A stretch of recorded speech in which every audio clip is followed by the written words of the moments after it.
নব্বইয়ের দশকের মিনা কার্টুন বা ইউএসএআইডির 1, 2, 3 সিসিমপুর। আজকের যুগে এসব সেকেলে শোনালেও একটা প্রজন্ম ঠিকই সাদা কালো টিভির সামনে বসে থাকতো এগুলো দেখার জন্য। সময় পরিবর্তনের সাথে সাথে আধুনিকায়নের ছোঁয়া লেগেছে এসব বহুজাগতিক কোম্পানির মার্কেটিং স্ট্র্যাটেজিতে।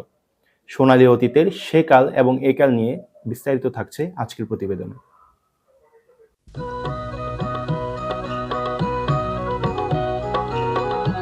চিরচেনা সুর কানে বাজতে মন হারিয়ে যায় সে ছোট্টবেলায়। সাদা কালো পর্দার সামনে কাটানো রঙিন মুহূর্তগুলো এখনো যেন দোলা দেয় আমাদের প্রাণে। আহা, কতই না মধুর ছিল আমাদের সেই সময়। আমাদের প্রজন্ম বোধ হয়েছিল 90 দশকের সেই মিনা কার্টুনে।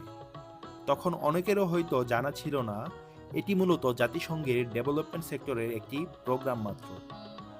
সেই ছোট্ট প্রজন্ম আজ বড় হয়েছে, তাদের জায়গায় এসেছে পরিবর্তিত রুচির নতুন প্রজন্ম।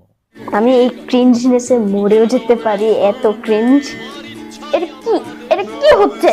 পায়খানা। দিনকে দিন ডিজিটালাইজড হচ্ছে আমাদের এই দুনিয়া।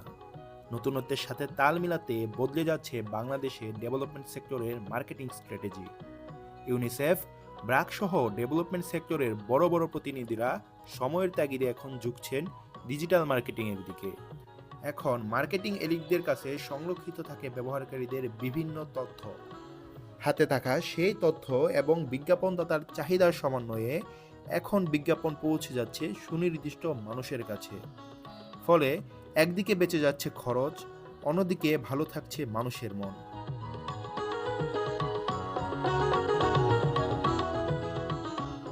উন্নয়নের এই ধারা যতই ডিজিটাল হোক, প্রশ্ন কিন্তু থেকেই যায়।